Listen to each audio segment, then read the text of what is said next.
Okay, well, good evening, ladies and gentlemen, and those watching online. We're just saying, we've no idea how many people are watching this online. We'll assume there are millions out there who are absolutely fascinated. So welcome to the second part. I'm Khalili. My day job is Professor of Physics and Chair in the Public Engagement in Science at the University of Surrey. But I'm here this evening in my capacity as a member of the CASE board. I'd like to, well, essentially for the next hour, I think it'll be not quite the same format as the last session, but we're going to have a discussion. I have a load of nice, interesting questions to ask, but we'll also open it up to the audience, and we'll have roving mics. We'll see what we'll give you more time to quiz these two gentlemen. I guess, but in this essence, we're going to be discussing the future of science and engineering and technology in the UK, and not just 30 years from now, although that is sort of the theme, given this is our 30th anniversary, but also in the nearer future, 1 year, 2 years from now. But let me first introduce my two guests. To my left, the Right Honourable Joe Johnson has been Conservative MP for Orpington since May 2010. He was head of the Number 10 Policy Unit from April 2013 to May 2015. He became Minister of State for Cabinet Office in July 2014. And he's been the Minister for Universities and Science since May last year. Joe, I think it's fair to say, comes from a remarkably high-achieving family. Of course, we know he has an older brother who is our current Foreign Secretary. Joe doesn't have a science background. He studied modern history at Oxford. But as we in the science and engineering community have, I guess, realized, this is not necessarily, it doesn't mean that he's not qualified to fight our corner in government. We saw it done very, very successfully by his predecessor, last but one, David, now Lord Willetts, who's currently the chair of the British Science Association. So I think our science minister, who has to go to the Treasury and argue for funding of science and engineering, funding for universities, doesn't necessarily himself or herself have to have a science background, but they need to get what we're at and what we need. Briefly, Joe's career before politics includes working for Deutsche Bank and the Financial Times. He was, I gather, named Foreign Journalist of the Year in India in 2009. I mean, you know, qualities, I'm sure they will come in handy. My second guest describes himself as a simple-minded northern bloke from Oldham. Yeah, you do. That's you keep saying, I'm a simple. I can't do a Lancashire accent. I won't even bother. Scottish. Of course, others might describe him as the Peter Pan of science communication and broadcasting, an A-list celebrity, ex-pop star, keyboard player who now enthuses us on our TV screens about the wonders of the universe. Neither description, of course, nearly does him any credit. He is, of course, Professor Brian Cox, FRS, OBE, Professor of Physics at the University of Manchester. He's Professor of Public Engagement in Science for the Royal Society. And indeed, he has played a big part over the last few years in making science not just accessible, making it sexy, I guess, boosting certainly application numbers to universities, certainly to read physics. It's a well-known, the Brian Cox effect is a well-known effect. We've all benefited from it. Yet to be established statistically, though. Just take it.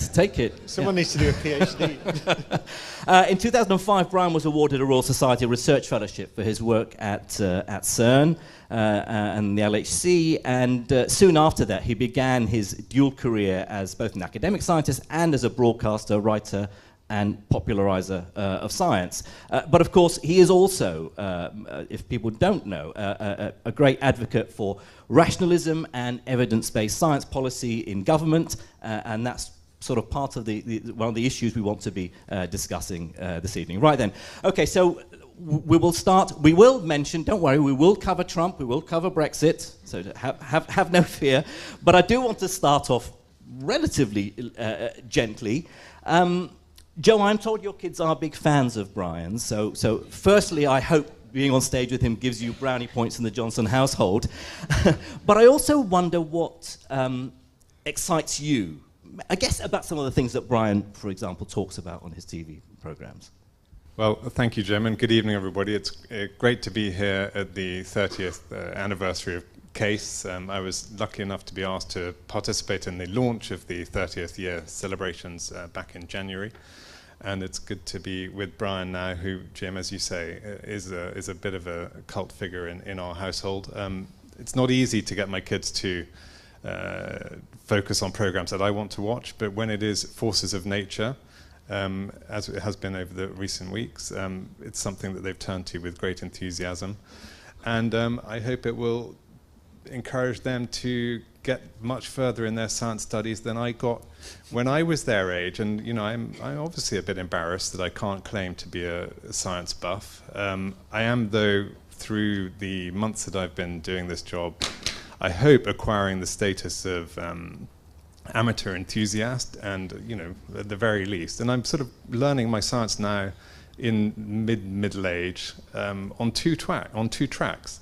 First of all, at the feet of all the eminent scientists that I'm lucky enough to meet in my job as Science and Universities Minister, meeting the likes of Brian Cox, Sir Venki Ramakrishnan, and all the sort of eminent, Sir Paul Nurse, all the eminent figures that I kind of interact with on a more or less daily basis, and that's fantastic. But I'm also learning it through the eyes of my kids, because I do homework with them at the weekends, and I see what it's like to be learning it at the grassroots if you're of school age. And I do sometimes feel there is, in that respect, something of a disconnect between the massively exciting research discoveries that I'm sort of witnessing as I go around the country, and the extraordinary things that scientists are exploring and examining, and sometimes the rather dry, backward-looking material that my kids are working their way through in the science textbooks. And I do definitely believe in all of the benefits and opportunities from research-led teaching as a result, because nothing brings home the power and the excitement of science for me than being in labs and seeing the exciting things that our brilliant scientists are all doing. And then nothing sort of casts me back more rapidly to the difficulties I had as a teenager or earlier than plunging my head into biology textbooks. So there is a bit of a disconnect, and I think that's something of an opportunity for the sector as it thinks about STEM engagement and how to get more young people actually pursuing the kinds of careers that we all want them to do. And do you think it's a case that what captures the imagination might be, the big events? Chris Hadfield, I think that the last time we met was at the Science Museum. Chris Hadfield blasting off to the space station, thousands of school kids waving Union Jacks. Before that, Tim Peake. Thank you. Chris Hadfield's Canadian. Tim Peake. Well, there you go. See, thank you. Definitely. I mean, the Tim Peake phenomenon is almost as big as the Brian Cox phenomenon. I mean, in terms of the impact it's going to have on people studying STEM subjects, and that was a big moment. And we as a government are trying to put some additional resource behind it with a £3 million Principia fund to try and build on the buzz that Tim Peake generated. But there are other examples of the kinds of big science events that have really excited me. I was involved very closely in our Polar Research Ship project, which I think as a STEM engagement vehicle has achieved global success. I'm going to call it success. That very few STEM engagement projects ever actually manage. Some of it was obviously inadvertent and unintended. Tip, but for my successors in this role, never ask a question to which you do not already have the answer. And also, I think on a more serious note, if you're doing STEM engagement and if you ask a relatively superficial question, you'll get a lot of very superficial answers. So you've got to, and you won't necessarily generate the kind of depth of engagement that you want. And just to recap, for those of you who missed Boaty McBoatface, we asked in an online poll for members of the public to envisage their suggestion branded on the name of the ship. And we got a huge number of suggestions. Boaty was the lead contender. And in the end, we arrived at what I felt was a reasonable compromise, whereby we named the main research ship after Sir David Attenborough, and we named a subsidiary autonomous submersible vessel after Boaty. But so yeah, the Polar Research Ship is another example of a piece of science infrastructure which, on the face of it, might have gone relatively unremarked upon, generating global interest, and it truly was global. I mean, we had newspaper editorials all over the world about Boaty. We had TV coverage all over the world. I don't think there's a country that doesn't know that Britain is planning to be at the forefront of marine science for decades to come. So that was another example, and one which I was pleased inadvertently to have caused a global sensation with. Brian, of course, I mean, over the last few years, there have been the big headline news-grabbing science stories, from the discovery of the Higgs boson, or even before that, the turning on of the Large Hadron Collider itself generated so much interest, even in tabloid newspapers talking about whether it would create a black hole or whatever. There have been sort of the Philae lander, the landing on a comet. There have been things like the Tim Peake's mission.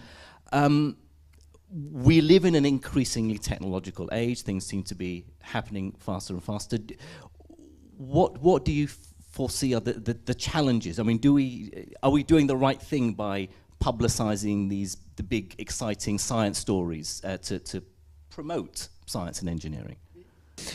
Yes, I want to pick up on something Joe said, though, because about the way that students in school do science. Because one example I give, a personal example, is I'm a patron of a school in Tower Hamlets called St Paul's Way, and they've had great success at engaging the students with UCL actually in diabetes research. So partly because diabetes is one of the big problems there, so all the students and their families tend to have experience of it, and therefore it's a thing that is of interest to them. But then, of course, as Joe rightly said, once you start doing science, whatever it is, then that's when you get the bug for it. And they've been tremendously successful. And there's several pieces of good practice, I think, there. One is the engagement with the universities and the research sector. So UCL, the University of Warwick actually are also, and Queen Mary are very engaged in that school as a sort of prototype, really. It's one of I know there are many others around the country, but that's one that's working very well. And we're trying to roll that out now to Cumbria. There, though, it will probably be nuclear engineering, because it'll be something that's of relevance and direct interest to that community. And it's a way in. I don't think, actually, it's what particular science that you do in a school that matters so much. So whether it's one of the big, sexy projects like Large Hadron Collider or the International Space Station, or it's some science that's of local interest. But it's the act of doing science in school, I think, brightens it and makes it much more exciting for the students. I mean, Joe, I mean, you mentioned that there's the exciting the science that's going on that is quite distinct from the nuts and bolts stuff that you have to learn at school, which of course scientists and engineers will always say, yeah, but for the future scientists and engineers, you'd have to teach them the nuts and bolts. Is it a case of finding the balance between the exciting, the new, that inspires, that gets kids wanting to do science and engineering, but not doing too much of that, because you've got to make way for them actually learning how to do science? No, of course, there's no substitute for the hard grind of learning the nuts and bolts. But I was lucky enough to visit the school which Brian mentioned, and with Brian in Tower Hamlets, and it is extraordinary, the results that they're achieving there, and demonstrating that when you can get the engagement through the direct practical experience of the kinds of experiments Brian was talking about, it really does have remarkable results for children, not necessarily from privileged backgrounds, but from all backgrounds, and that's what's so special about that kind of institution. Now, I would regard myself as an optimist, but like many people, I guess I've been. The recent political events have, along with uncertainties about the challenges that lay ahead for humanity, I guess shake that optimism. We know that 30 years from now, the 60th anniversary of CASE, our world and our lives will be unrecognizable compared. I mean, people on the panel, Phil Smith on the last session talked about, painted a picture of a future world. You know, we've had the internet and the World Wide Web for a quarter of a century. The next quarter of a century will bring in changes even more dramatic than we've seen so far. Given the uncertain world we live in now, many people would say that to some extent we're concerned that power may be in the hands of people who don't care as much as we do about scientific evidence, evidence-driven policy, whether you call it a post-truth world. Are you concerned that science and scientific evidence and rationalism are threatened by recent political, the flavour of what the wider public seem to want? Have we misjudged what they really are passionate about? Well, I mean, I don't think we should jump to the conclusion that just because the referendum result didn't go in the direction that the science community wanted, which I hope that's not too much for overgeneralization, meant that science is being disrespected. I just don't think science was really on the ballot on June the 23rd for the vast majority of the voting population. Obviously, you know, the fortunes of our universities and the competitiveness and success of our science base was very much at stake, but it wasn't something that was going to be a dominant factor in the voting intentions of a vast majority of the voting public. So I don't think we necessarily have to say that science was therefore being disrespected and expertise was being disrespected. Insofar as evidence-based policy is still vital, that's absolutely recognised by government. The government chief scientific advisor, Mark Walpert, plays an important role, as do all the chief science advisors in the various government departments. Their job is to help ensure that the best science is used in formation of government policy, and that's a well-respected part of the policy-making process. And leaving them to one side, I mean, our civil service continues to ensure, on a daily basis that policy is evidence-based, rigorous, and as well thought through as it can be. So I think it's an exaggeration to say we've left evidence-based policy making behind. We clearly haven't. That's not to say governments don't get things wrong and that political impulses don't come to play, from time to time. But the general intention is to have evidence-based policy. Whether that happens in the US, of course, is another matter. when we're dealing with issues like climate change, for example. Brian, I mean, I take Joe's point, and I think you would agree with that the referendum certainly wasn't about whether the value of science and technology to society, but there certainly seems to have been a backlash against globalization, for want of a better word. Now, you and I work in research areas, nuclear particle physics, and I include astronomy as well, which are truly international collaborative affairs. Now, whether it's concerns about our role if and when we come out of the EU, or whether it's our role more internationally, are you concerned that there's a threat to how big science can be done if we retreat back into our shells? Yes, but I would say that for me, you're right, and Joe's right. The public didn't really vote one way or the other about science. I think that wasn't. I think Joe's entirely right. It wasn't on the ballot. It wasn't a big issue in the referendum. We tried, and people tried, but it wasn't one of the big issues. What worries me now is I think the problem the rhetoric from government is one of the big problems, I think. So I think with reference to the experts thing, that essentially blew up by one lazy phrase from Michael Gove that may or may not have been lazy. I don't know whether he planned it or not. He might have just said it had popped into his head. But that idea that I think people are pretty sick of experts has become the sort of rallying cry in a sense, and perhaps a lot of the discussion is framed around that one phrase. He shouldn't have said it. It's not right, I don't think. But the thing that bothers me more, we probably will talk about Brexit, and of course we've been criticised in the scientific community, the university community, for focusing too much on the funding aspects. The funding aspects are obviously clear.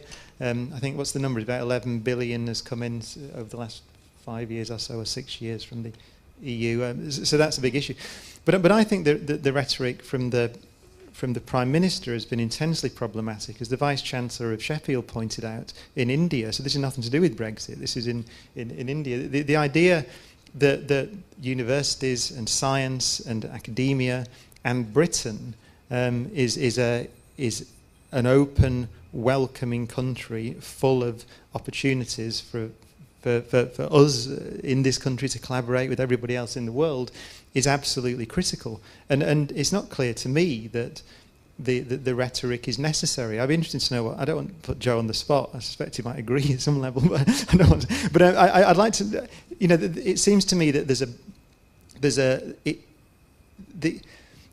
I don't think, this is speculation on my part, it's my opinion, I don't think people voted to restrict the ability of universities to recruit students or to recruit academics or to collaborate with people from all across the world. I don't think people voted for that. I think it's a misunderstanding on the part of government or certain members of the government to think that that's what people voted for.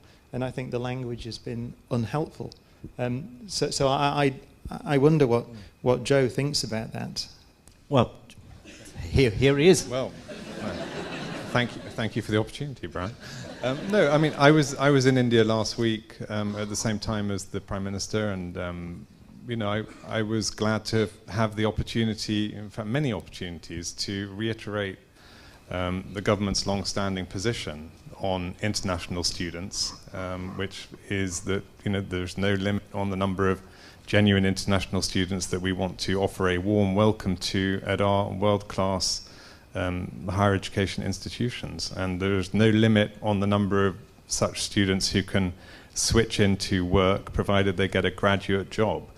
So that's two components of what should be a very compelling message in India, as it is in other countries around the world. Now, there is certainly an India-specific issue, because we have seen numbers fall in that country in a way which we haven't seen in other countries around the world that are big sources of recruitment for our higher education institutions.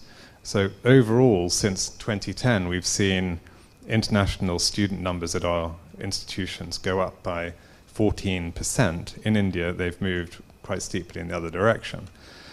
And it's important we try and look at the very specific factors that are clearly at work in India, and the seemingly greater sensitivity in that country to some of the post-2012 changes that have been introduced, and we need to understand what steps we may need to take to remedy that. But it is, on the face of it, a sort of an India-specific issue rather than a general problem, because the two key components of our long-standing policy remain in place. That's no cap on the overall number of students and no cap on the number who can switch into work, provided they get a graduate job.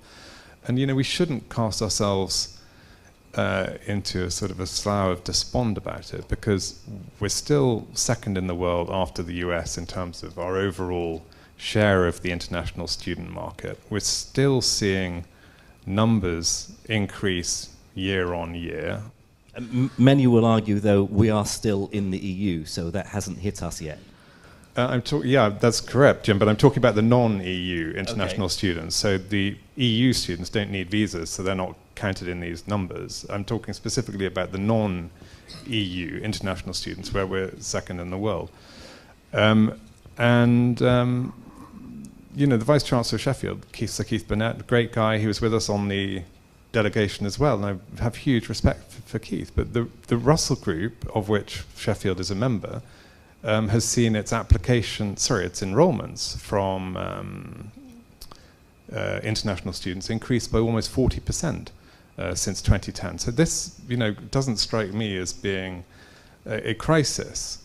Obviously, there are opportunities to build on what is a strong market position, and the government wants to support our excellent higher education system in recruiting genuine international students.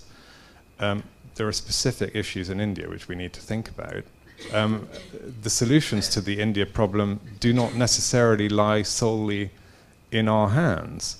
I would love, for example, the government of India to acknowledge and recognize our one-year master's qualification, which the Indian public sector does not recognize. Given the important weight of the Indian public sector, that ripples across private sector employers who are also less likely to give credit to a potential employee with a one-year master's from one of our institutions. So there are steps that I'd like India to take to facilitate that sort of growth.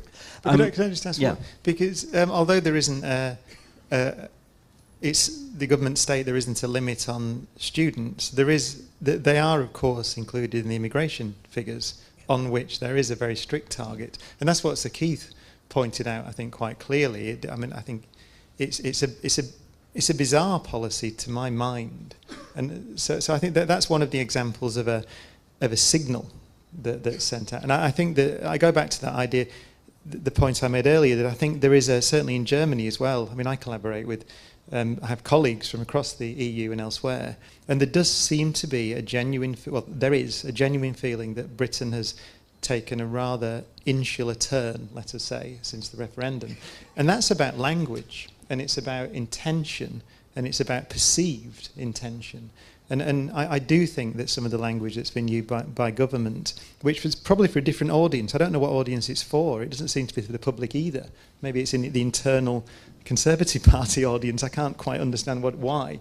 But that language is unhelpful, I think. And that's one of the key things, to send out that signal that we're not I don't want to use the word, but we're not a xenophobic country. It's probably too strong, that. It's a loaded word. But that message needs to come out very clearly, I think, in statements. And one very clear statement would be to remove students from the immigration figures, which seems to be a bizarre choice to me. I mean, nevertheless, I think, Joe, it was just after the referendum, you raised the issue of potential discrimination on the part of EU countries against British scientists and engineers. I'm thinking of, the EU Horizon 2020, for example. But even when it comes down to sort of hard cash, you will know the figures. For every pound that the UK government spends on science and engineering technology here, we get something like, is it 20-something pence or something from the EU? In perpetuity. In perpetuity. Now, the government have acknowledged that, or agree that they will make up that shortfall. Well, hold on. I think we're muddling things up. Let's see. I think we're muddling things up. I mean, we believe public investment in science generates a 20% return in perpetuity. Yes, so that's one thing we're all agreed on. With respect to EU funding... I'm thinking of EU funding. Yeah, well, what the government has said, and we put out an important statement from the Treasury in the middle of August, on August the 13th, that said that for projects whose payments might run beyond the point of Brexit, the Treasury will be good for the payments that fall due after we've left the European Union, assuming we've left in that time frame. And that was intended to give confidence to other European institutions in collaborating with British institutions that they wouldn't be at a financial disadvantage from doing so, because the Treasury would be good for the payments that fell due after the point of Brexit. And when I asked the community to come forward with examples of discrimination or concerns that they had about Brexit, and we made public an email in the Department of Business, as it then was. This was with the intention of flushing out these kinds of issues. And about, from recollection, I think about 2/3 of the concerns that were brought to our attention related to fears that people might be asked to step down from consortia or those sorts of things. After the August the 13th announcement by the Treasury that the Treasury would be good for these payments that might fall due after the point of Brexit, those concerns have by and large fallen away. The remaining concerns that we had related to European nationals living in the UK, academics at institutions, for example, asking about their residency status. And some of those concerns have fallen away because the government has been actively providing a number of assurances. We've had the Prime Minister herself say that she has every expectation of being able to guarantee the residency rights of EU nationals living in the UK so long as there is a reciprocal treatment of British nationals living in other EU countries. And we've also had the Brexit Secretary of State, David Davis, on repeated occasions make clear that EU nationals who've already been living in the country for 5 years have already acquired indefinite leave to remain, and if they've been living here 6 years, then they have a right to apply for citizenship or dual nationality if they want to. So those sorts of statements have seen the number of concerns that we've been picking up about residency start to die down. Obviously, we recognize there are outstanding concerns on these issues, and particularly the more forward-looking questions about what about prospectively, what do we do about our institutions' ability to continue to attract people from EU countries.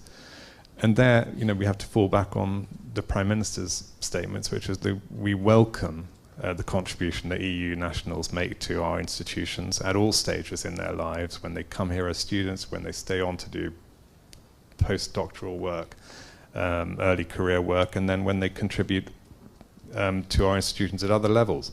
And we want that to continue. But we can't get into the nitty-gritty of status until we're further down the line in the rest of our discussions with our EU partners.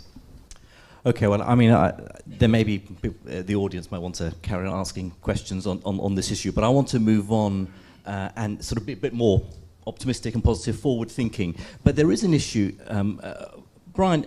Would you agree that as we develop new technologies and we're seeing changes in the way we live our lives dependent on technologies, that does by and large tend to widen the gap between the rich and poor, simply because the rich are better able to take advantage of technological advances.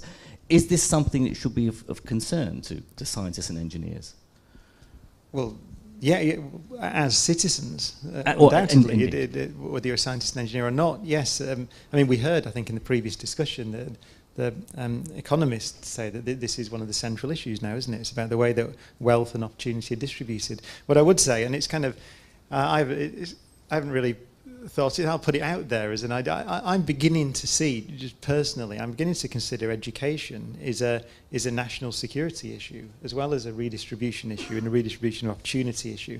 If you have, it goes to the heart of the issues that were talked about in the last panel, I think, about when we're talking about, how do people value things? How do people value science and engineering? How do the people value the arts? Well, it surely comes down to educational opportunity, educational achievement in a population. That's also linked, of course, to economic growth and the redistribution of wealth as well. And so it seems to me that we've perhaps, someone may disagree that someone may have some better data than I do, but it seems to me that we perhaps neglected or have neglected education as across the country in all areas, not our best schools, but some of our schools that are not achieving. And I said, when I started working in the school in Tower Hamlets that Joe visited, it was a failing school, and it's been all schools have great raw material. There is no doubt, and you see it in the couple of schools that I've been involved with. The students respond. The raw material is there. It's about investment and about a sense of opportunity and possibility, engagement with universities. But a friend of ours, Lord Andrew Mawson, who'd worked very closely at that school, said it was a school that it's in sight of the City of London, that school. They can see the spires of one of the great financial capital of the world there, and yet it was like another country. They never went there.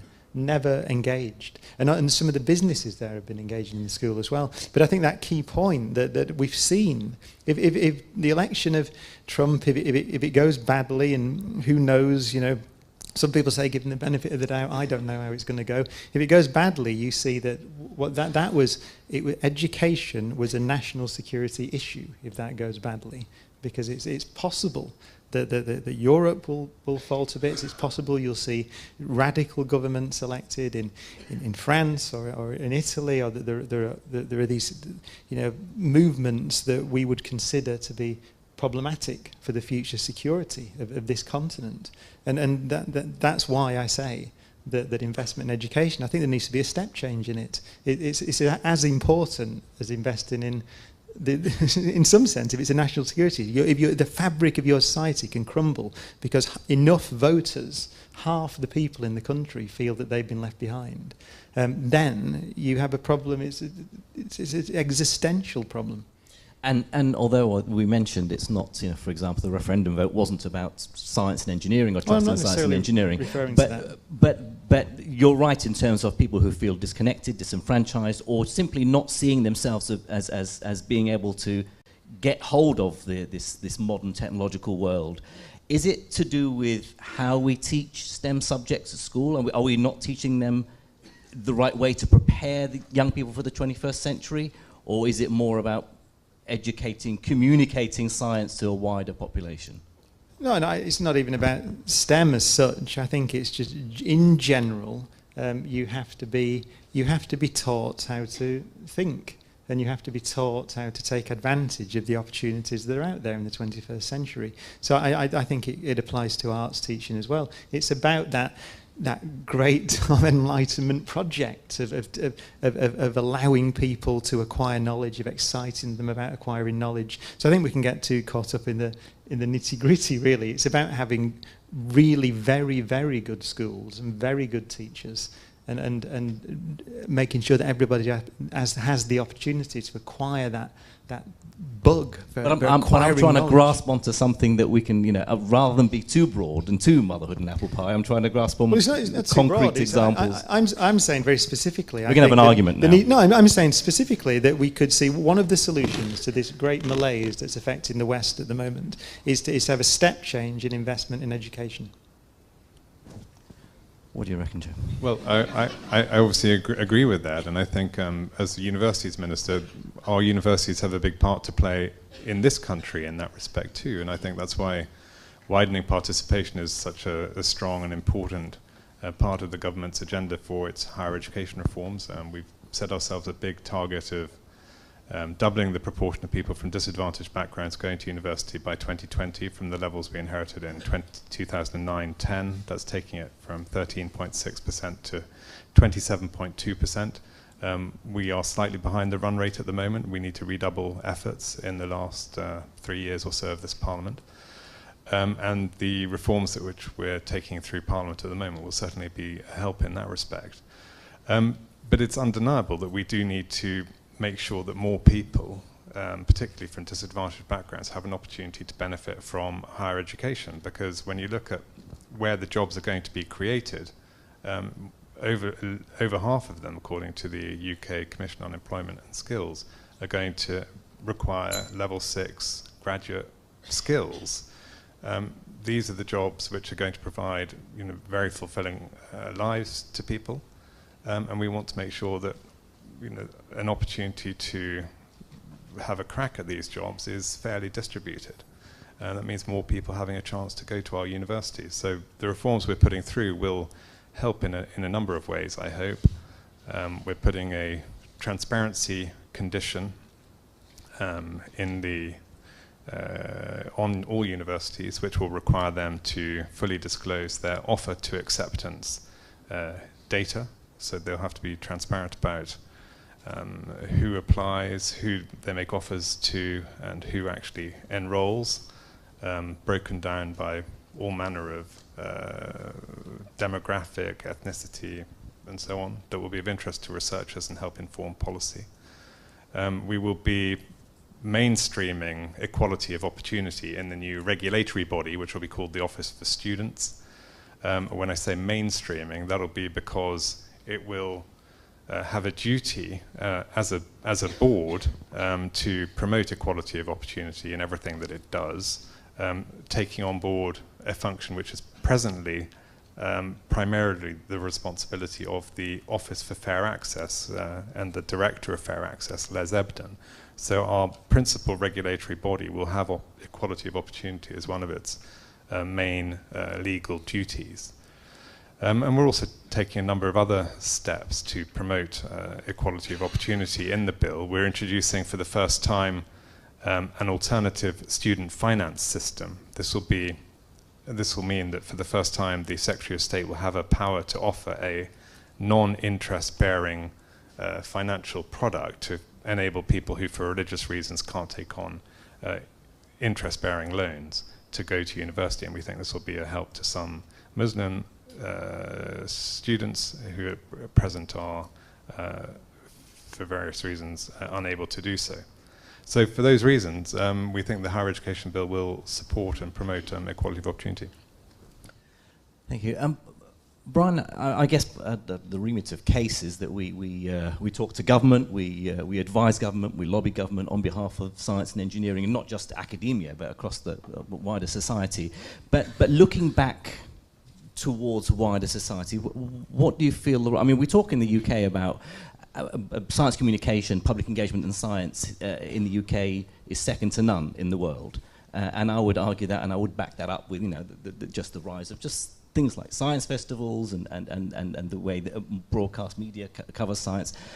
Are we doing enough? I mean, are we, again, I return to has there been a backlash against science, or is it disconnected from some recent political upheavals? Are we doing enough in convincing wider society of the importance of science and engineering? Yeah, I mean, there are several questions there. I mean, I think Joe was absolutely right at the start of the discussion that I don't think we can link Brexit and Trump to a reaction against science at all. I really genuinely believe it's a reaction against something else, which is lack of opportunity, actually, and a fair distribution of wealth, essentially. What can you say? But I mean, in terms of what we do here, one of the you might say I would say this, but I think one of the key components has been the BBC's engagement over the last few years, 10 years, let's say, in science, in the sense that it's created people, a lot of people like us. So you can list them: Alice Roberts, Helen Chersky, Chris Lintott, Maggie Darin-Pocock, on and on. There's a list. Adam Rutherford. So the idea that you've got an institution which is not a commercial institution, which has seen as its duty, and needs to continue to do so, by the way, to take academics and work in academics and put them on television or radio and let them act as a bridge from the universities and the research sector to the public, is extremely important. And I think that the real value of the BBC is when it acts as an institution, and when it understands that it's a public institution and its principal role is to act in the interests of the country. And it is a supremely effective bridge to whatever their number is. 98% of the population, I think, per week access some kind of BBC service or other. So I think that's the advantage we've got in this country. You're right that we're envied across the world. The advantage is that we have an institution whose duty it is to act as a bridge for ideas. I think I'm in danger of using up too much of the time here, so I think we should stop our discussion and open up to the audience now. Again, I think we have roving mics, and mainly because I can't keep too many questions in my head, we maybe should have two questions at a time rather than three or four, and then both of you, if you want to address them. Okay, so one question over there, and then a lady sitting in the red jacket towards the back. Thanks, Professor. My name's Ivor Tucker. I run a company called Empiribox, which is involved with improving the quality of practical science education at primary schools. And one of the biggest issues that we've found is that there is empirical evidence that if kids are taught practical science every week for a sustained period, they really do progress dramatically, 2 to 3 times the speed that they might normally be expected to progress. But the biggest issues that schools face and it's across the board with almost all state schools, is lack of funding to cover science resources, because they're under tremendous pressure in terms of their budgets with deficit financing, with various other things. So what does the panel think, or three of you think about government actually hypothecating funding specifically for science resources at primary schools to allow schools to be able to undertake practical investigations all the time on a consistent basis and develop the independent thinking that Adam was talking about as being so important as the kids grow through their various school careers? Thank you. Well, we'll take our second question and then we'll come to the panel.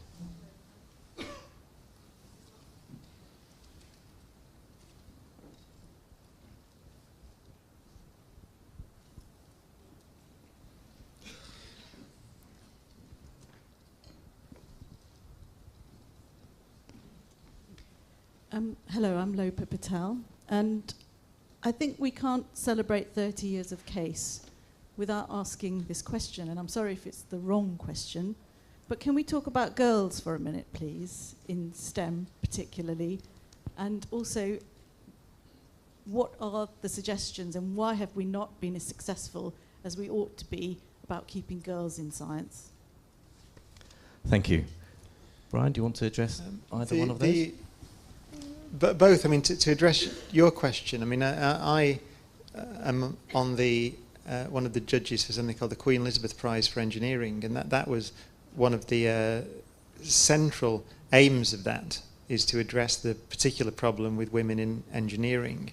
It's important to say, though, and it was realised at the time, that when you say STEM, so as far as I know, there is not a problem in biosciences or life sciences, or not as much of a problem as there is in physical sciences and engineering. And I think we heard one of the questions earlier, one of the chairman of Cisco said that it was something as simple as a job description, I think.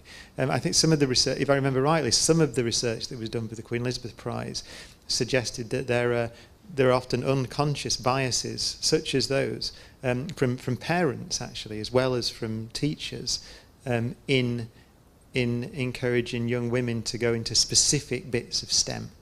And that's a difficult thing to address, of course. It's unconscious bias, usually. As far as I remember, that's what one of the interesting things that caught my eye in the research suggested.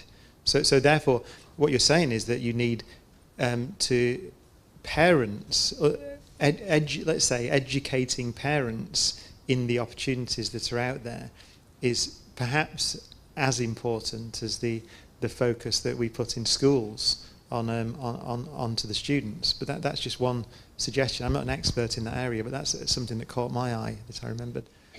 I know I've heard it said that, you know, women who've made it to the top in, say, subjects like physics, invariably you find out that they went to an all-girls school because physics wasn't deemed a boy subject. It's just another subject, and they did it.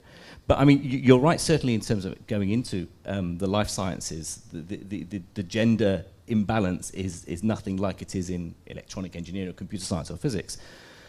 But it soon gets worse as you move up the career ladder, and you still have that incredible imbalance when you reach the top of, you know, professorial level, for example. So there's still a wider societal issue. I don't know, Joe, whether you want any comment. No, I think that's right. I think making the most of female role models in science is also an important part of it. You know, we venerate our eminent scientists. Very often they are men, but we've got to take care, as I didn't in my case speech back in January, to also refer to the eminent female scientists who've contributed to our standing around the world. And I was hauled up for mentioning 10 scientists, all of whom were men, and quite rightly, it was a careless bit of speech writing on my part. It is important to make sure that, you know, the likes of Rosalind Franklin and others who've contributed to our extraordinary standing get the recognition they deserve. And so, you know, making the most of the role models that are available is one thing. Making sure that the STEM engagement activity that's going on in schools is sensitive to this issue is obviously structurally fundamental. Through our STEM Ambassadors program, our Inspiring Science program, you know, we can try and tackle this problem at source too. You mentioned leadership, Jim. I have set up a diversity steering group that's looking specifically at the issue of the underrepresentation of women in leadership positions across our research system. And there were members of the steering group in the room. And that is looking at issues that are pretty endemic in the system, sort of lower rate of applications for grants, lower success rates, all of which compound over time to amount to substantial differentiation in outcome based on gender. And these are things which we're thinking very hard about in the department.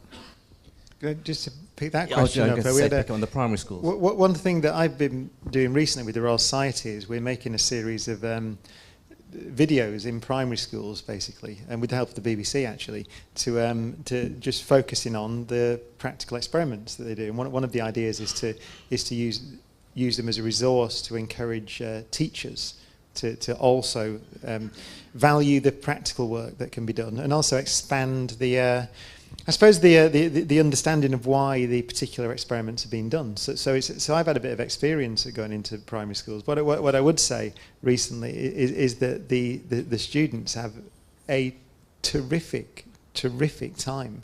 And so I think you're absolutely right that it's probably one of the most cost-effective things we could do.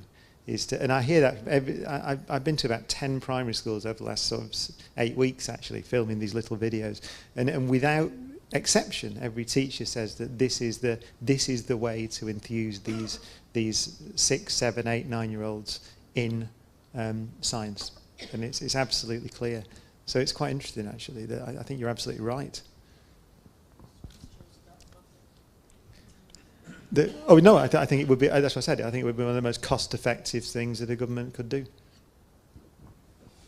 There we go. It's really very little. Write that down. Well, no, it was simple things like this. One of the experiments was required torches, LED torches, and in the school we were in, the teacher had bought the torches because it's what is it, £20 or something, but the £20 wasn't available, so the teacher did it. So, I mean, it is amazing that we worry about practical work in A-level science subjects. And how they're now no longer part of the examined part of A-levels. But I think most university science departments are asking for the practical endorsement, because there's still practicals that are carried out A-level, but they're not part of the grade, so they're making it as a part of the entry requirements to study science at university. It's quite advanced as well. I was quite surprised that it's much more important that they do it at primary level. But the curriculum seems quite good in the sense that there was a very keen focus on things like, they call it fair testing, which I'd not heard the jargon word before, but it's this idea that you change one thing at a time, see what it does. And these are 6 and 7-year-olds, and I thought the actual the framework that was given was quite advanced, and I was quite impressed with it. But it's that idea of having the relatively small amounts of money to buy the infrastructure necessary, which seemed to be one of the blocks. Thank you. Okay, we have a couple more questions.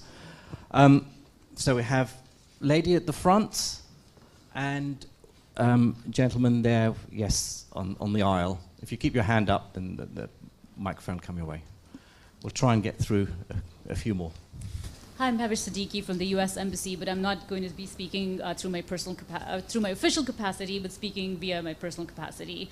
My question is basically regarding the strong parallels that we can draw between the U.S. and the U.K. When the Remain campaigners were concentrating before the Brexit referendum and campaigning, they concentrated in the golden triangle of London, Cambridge, and Oxford, but ignored massive areas in the Midlands, and basically, in the US as well, it was the Rust Belt that was ignored. What most of the people in the US and the UK who have been disenfranchised, or who have the perception of being disenfranchised, believe is that most of the manufacturing jobs are being outsourced. There is also a focus towards education, but that's long-term investment, return on investment. It's not necessarily short-term. What steps is the UK taking in basically skills development and for vocational skills, and thinking about bringing back jobs via the manufacturing sectors? Thank you. Yeah. Richard Joyner. I was lucky enough to be chairman of CASE in its middle decade of its existence. From that time, public understanding of science has become a serious growth industry. It's predicated on the idea that if the public understands science, they will support it, and if the government understands science, they will put more money into it. Now, recent political events, and more importantly, I think, some of the very serious issues that the previous panel raised, suggest to me that there's an important issue in that scientists need to put more effort into understanding the public. Would the panel agree, and if so, how do we go about doing it? Who'd like to start? Well, I'll kick off with the science funding one, and Brian, you can maybe tackle the other one about Brexit. I mean, I think, but I think the government does support science. I mean, we all wish there were more money to spend on priorities, and science is certainly a priority, and we all wish that we weren't in a position for much of the last Parliament of having to make significant savings across all areas of public spending. In that environment, the science budget did relatively well in the sense it was one of the protected areas of spending against all the odds, frankly, when you look at how few votes there are in science, as you've all been commenting on with respect to the Brexit phenomenon. There aren't many votes directly in science, yet the last government took the decision to protect the science budget in cash terms. In the spending review settlement, that level of protection was bumped up a notch so that it became a real terms protection for the duration of the spending review period, which means that at least the science ring fence holds its own and is approved against inflation. Of course, we all wish there were more money for us to be able to allocate towards science. The government understands the high returns that it generates, this public spending, as we've already mentioned, 20% in perpetuity. And we also recognize the important role that public spending has in crowding in private sector investment. And we genuinely believe, the calculations that suggest public investment generates a further £1.36, very precise figure, of additional private sector investment. So, we see the role that there is for the state in making sure that we are, a society that's generating scientific discovery and that, importantly, is able to translate those that research into useful commercial applications. And that's why we also managed to support in cash terms the innovation budget over the course of the spending review period. Brian, are you able to also, because also the gentleman's point was also about communicating science, talking to the public rather than having the public listen to scientists. Actually, I don't accept the premise of the question. I think if you look at, I can't remember the exact numbers, but if you look at surveys of trust across society, scientists come out pretty much top, I think. It's certainly in the high 70s as far as I remember it. So I think that, as we said before, I think the problems we have in our societies are not, I think, because of a lack of respect of scientists. There may be particular problems in particular areas. I don't think I'm being complacent. So, for example, in climate change, what do you have there? You have, is it lack of trust in scientists? So we're fighting against extremely powerful lobbies, powerful political lobbies, powerful lobbies in the press.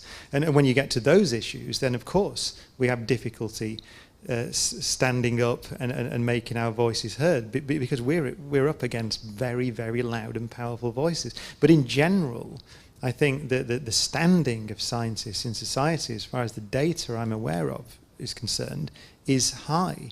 So I wonder whether we need to be so worried about that. I'm not sure what. Maybe you could come back on the question. Yes, I think we're talking at cross purposes. You're saying that scientists have respect.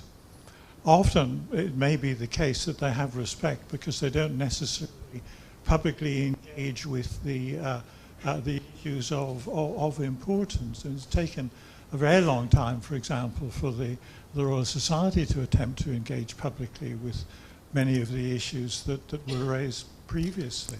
Well, I mean, I think you're right, and I think Sir Paul Nurse has a lot. We should thank Sir Paul Nurse for really putting it up at the front of the agenda. So now, for example, the Royal Society, I'm chairing them actually around the country. So we're deliberately, in inverted commas, controversial issues, not necessarily scientifically controversial, but controversial in society. So we had a panel on climate change. We're having one on GM crops. There are the reports the Royal Society are putting out. So I think they are now making steps as a result of the encouragement from Sir Paul in particular, followed on now by Venki.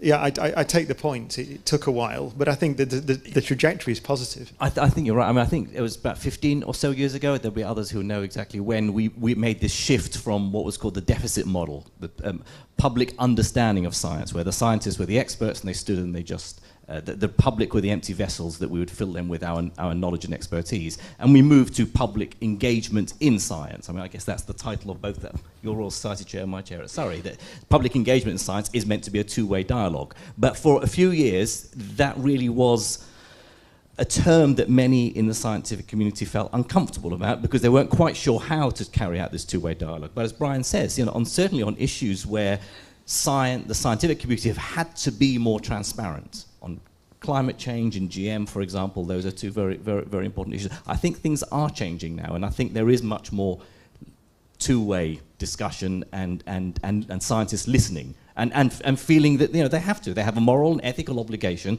to justify and explain what they do. So hopefully things are moving in the right direction. Did either of you? We haven't addressed the question. Well, you gave that to Brian. So what are we doing on skills was sort of the nub of the question, and the answer is a huge amount. We've got a schools reform agenda that's been underway since 2010 with Michael Gove's reforms, and now more recently with the new Secretary of State's education opportunity zones. We're putting in place significant reforms of how we do technical education and vocational education and how we deliver apprenticeships. With the new apprenticeship levy, we're putting in place a new system whereby employers play more of a role in skilling up our apprenticeship system. Those are just some of the many, many ways in which we're addressing our skills challenges. I feel we're sort of running out of time. I don't know whether should we be. We should, yes. Sarah tells me we probably should wrap up, and I'm sure there'll be many other questions, but we wouldn't exhaust them anyway if we had a few more. So I'd like to draw this discussion to a close, and I would like to invite Graham Reed, who is the chair of the Case Board, to give the vote of thanks.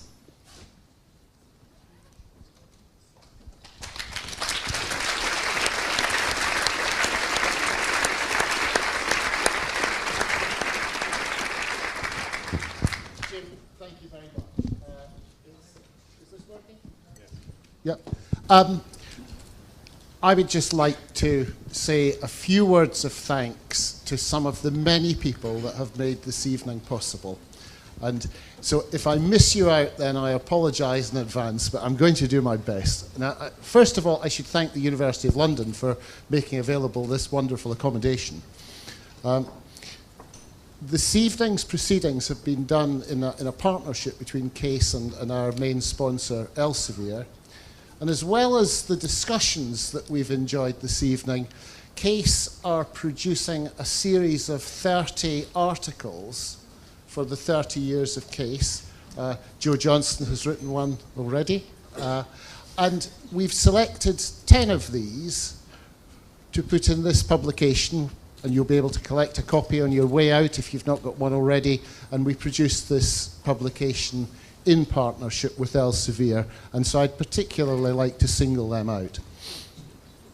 Other sponsors for the evening, and we really couldn't have done this without them, but other sponsors for the evening include the Open University, who are live streaming this as we speak, and also the Royal Society of Chemistry, the Royal Commission for the Great Exhibition of 1851, web platform company Figshare, and immigration lawyers Fragaman. So I'd really like to thank all of them. Now I'd like to turn to the people who have made this evening, I think, such a rich and enjoyable experience.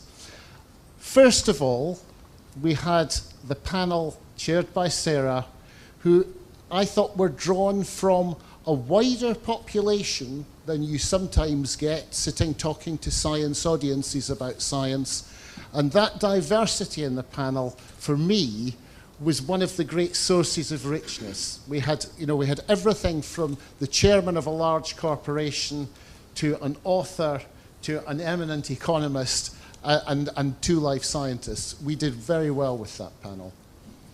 And then, of course, we got on to the second part of the evening, where I think perhaps uniquely we had the pleasure of an hour's discussion with Brian Cox, Jamal Khalili, and Science Minister Joe Johnson. And I felt that no punches were being pulled. We talked about some really pretty delicate stuff, and we heard a candid discussion from all 3 of them. And I felt that really made this evening something a bit special. And so that concludes the second of the 2 parts of the evening. And I'd like you to join me in thanking all of the people that I've mentioned so far.